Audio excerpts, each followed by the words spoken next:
Pesinetron Daus Mini harus berurusan dengan polisi. Daus Mini ditilang lantaran mobil miliknya memakai lampu strobo atau rotator serta menggunakan sirine.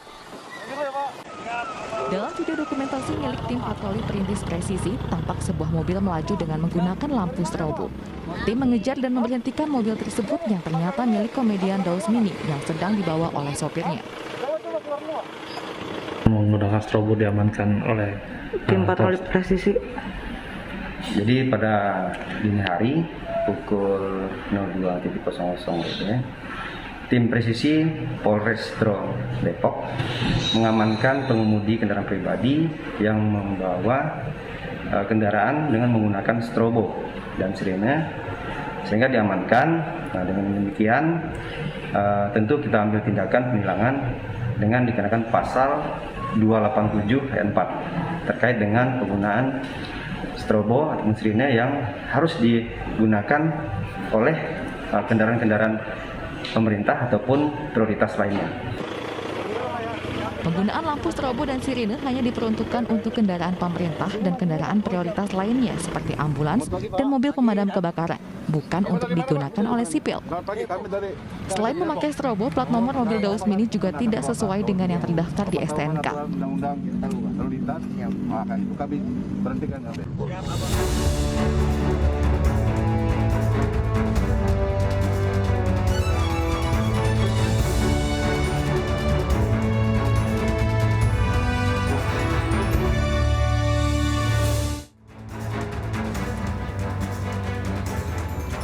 Selamat petang, selamat kembali bergabung di iNewsroom. Di sini kita akan berdiskusi, berbincang mengenai isu-isu fenomenal, kontroversial, dan krusial yang menjadi sorotan bersama saya, Abraham Silaban. Pemirsa, ratusan sopir truk di Boyolali, Jawa Tengah melakukan aksi demo menolak aturan odol dan ujikir.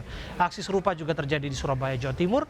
Ratusan sopir dari berbagai wilayah Jawa Timur kembali menggelar aksi demo di depan kantor Dinas Perhubungan Jawa Timur.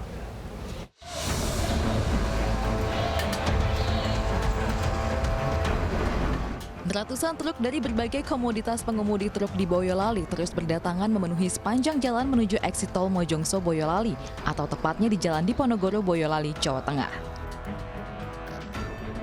Dalam orasinya, para sopir menolak aturan odol dan juga meminta dalam proses KIR dipermudah. Agar tidak terjadi kemacetan di jalan menuju eksit tol, Kasat Lantas Polres Boyolali langsung menemui ratusan sopir yang turun ke jalan tersebut.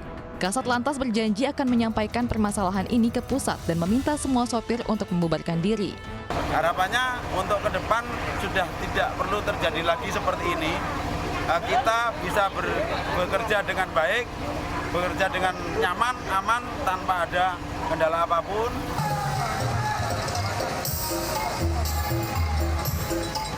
Sementara itu di Surabaya, ratusan sopir truk menggelar aksi demonstrasi di depan kantor Dishub Jawa Timur. Para sopir ini berdemo dengan membawa kendaraan truk miliknya. Para demonstran yang melakukan aksi ini berasal dari sejumlah wilayah di Jawa Timur. Selama ini tidak ada kebijakan yang berpihak kepada kita terkait soal undang-undang lalu lintas. Jadi revisi Undang-Undang 22 2009 hukumnya wajib. Sebelum itu dilakukan, izinkan kami pelaku logistik untuk tetap melaksanakan tugas kami tanpa dikejar-kejar polisi, tanpa dikejar-kejar Dishub terkait soal kondisi hari ini. Dalam aksinya, para sopir truk ini menolak adanya peraturan overdimension dan overloading atau odol. Jika aturan diterapkan, dianggap akan merugikan para sopir. Setelah minyak goreng, tahu, tempe, daging, kini giliran cabai yang harganya naik hingga 2 kali lipat. Naiknya harga cabai dan bahan kebutuhan pokok lainnya berdampak pada sepinya pembeli dan penurunan omset pedagang. Di sejumlah pasar tradisional Cirebon, Jawa Barat, sejak sepekan terakhir harga cabai rawit yang sebelumnya dijual dengan harga Rp40.000 per kilogram, kini naik menjadi Rp75.000 per kilogram. Cabai keriting semula dengan harga Rp25.000 kini naik jadi Rp50.000. Cabai rawit hijau semula dibanderol dengan harga Rp25.000 kini melonjak mencapai Rp45.000 per kilogram. Naiknya sejumlah harga cabai disebabkan pasokan cabai dan distributor berkurang akibat para petani mengalami gagal panen. Sementara permintaan jelang Ramadan meningkat.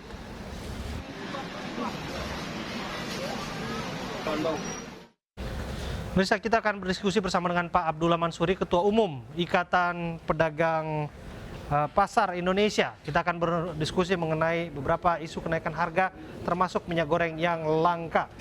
Dengan Pak Mansuri, apa kabar Pak? Baik, Bang Abraham. Ya baik keadaan Bapak, tapi keadaan di pasar nampaknya nggak baik ya? Nggak baik. Keadaan di pasar lagi sulit, soal minyak, soal cabai. Sekarang kita harus dihadapkan pada persoalan cabai yang hampir 70.000 per kilonya. Oke. Bahkan lebih dari itu. Ini memang cukup sulit ya, karena permintaan belum.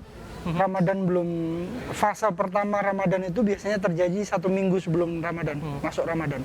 Tapi sekarang sudah mulai naik dan ini menjadi pukulan buat pedagang ya. Nampaknya harus banyak belajar sabar untuk para pedagang pasar Pak. Karena berhadapan dengan emak-emak yang cari barang, kalau misalnya nggak dapat barangnya pasti mereka akan Ngamuknya ke pedagang. Ngamuknya ke pedagang, betul ya? Iya, kita ini kegencat pada dua. Yang pertama kita dari sisi modal terbatas. Kalau tinggi harganya artinya pembelian kita juga terbatas. Tetapi kalau daya beli masyarakat belum bisa pulih, belum naik, kita akan dapat apa? Untung apa? Agak sulit. Betul Pak, sampai saat ini minyak goreng pasokannya sangat sulit dirasa. Minyak goreng ada, tetapi untuk HET sangat berat. Sangat berat untuk HET karena distributornya masih distributor yang lama. Pemerintah menyiapkan distributor baru, tapi pola distribusinya masih pakai dari pabrik menuju ke distributor, menuju ke agen, baru masuk pasar. Kan yang diharapkan pemerintah dari pabrik langsung bisa masuk ke pasar. Ini yang belum tercapai.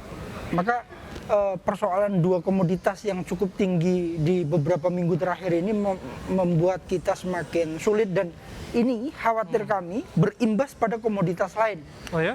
Berimbas pada komoditas lain. Contohnya? Seperti bawang merah, ayam, ya, daging, yang kedelai kita tahu, tahu tempe sudah mulai ada kenaikan cukup tinggi, dan ini mengkhawatirkan karena belum masuk fase pertama permintaan tinggi. Iya. Ya, kira-kira itu yang dihadapi masyarakat kita, digencat, dimarahi mak-mak karena harganya tinggi. Kita juga kesulitan cari barangnya untuk minyak goreng, kita kesulitan cari barangnya untuk cabai rawit, beberapa cabai-cabean, dan ini menjadi persoalan tersendiri buat kita. Iya, Pak Mansuri, ada dugaan bahwa penimbunan terjadi untuk urusan minyak goreng. Saya mau pastikan satu hal, jangan-jangan pedagang pasar juga ikut terlibat dalam urusan timbun-menimbun. Kami mempelajari minyak goreng itu sejak pertama sebelum HET naik. Dan kami mengawal betul di anggota kami, pedagang-pedagang pasar di seluruh Indonesia. Kami memiliki kesulitan untuk mendapatkan barang. Bahkan mereka menghubungi kami untuk bisa mengakseskan kepada perusahaan-perusahaan. Bagaimana kami bisa menimbun? Toh itu barangnya sulit. Nah, persoalannya berbalik sekarang. Justru yang mudah mengakses dan mudah mendapatkan dari pabrik karena bankable, karena satu pintu, itu retail modern sesungguhnya. Kalau pasar tradisional tuh banyak pedagangnya dan akses ke pabriknya juga terbatas. Kalau retail modern bisa pakai bank to bank, bisa perjanjian antar perusahaan, dia kirim ke gudangnya, baru didistribusi ke retail-retail. Kalau kami tidak, kami itu ngecer ratusan ribu pedagang minyak goreng di seluruh Indonesia, dan ini memantaunya cukup sulit. Sedangkan pabrik sendiri tidak mau mengirimkan barang kalau tidak bayar cash and carry. Ini persoalan-persoalan yang kami hadapi. Jadi kalau ada pihak yang menuduh kami melakukan penimbunan, saya rasa itu salah besar ya. Oke. Saya dengar baru bertemu dengan Kementerian Perdagangan. Apa yang disampaikan, apa hasil pertemuannya? Pertama, kita mendesak agar pemerintah sesegera mungkin mengintervensi agar pabrik bisa segera mengirimkan ke pasar-pasar. Kami siap memfasilitasi untuk bisa masuk ke pasar-pasar. Tidak hanya soal minyak goreng, tetapi cabai, bawang merah, bawang putih, itu juga akan kami buka aksesnya untuk langsung menuju ke pasar-pasar, ke pedagang-pedagang. Yang kedua, kami meminta kepada pemerintah untuk memastikan bahwa stok ada. Kan disampaikan bahwa stok ada sekian juta ton, sekian juta kilo, tapi faktanya di pasar tidak ada barangnya. Kalaupun ada, itu harganya masih di atas HET, 16.000, 17.000, sedangkan HET 14.000.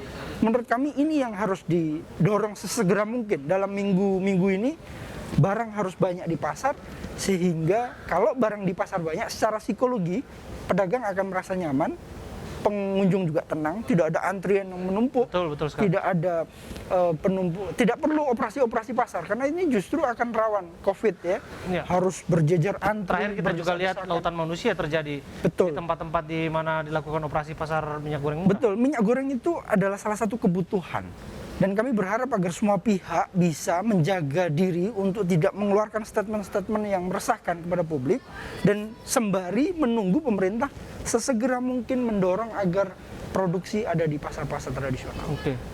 Kalau pedagang pasarnya menunggu, nah arti antrian penunggunya lebih panjang lagi. Berarti mak-mak di rumah juga untuk urusan dapur harus lebih sabar menunggu. Terima kasih atas waktu Anda berbincang bersama kami, Pak Abdullah Terima Mansuri, kasih. Ketua Umum Ikatan Pedagang Pasar Indonesia. Pemirsa, seorang dokter yang juga tersangka teroris tewas ditembak Densus 88 Mabes Polri.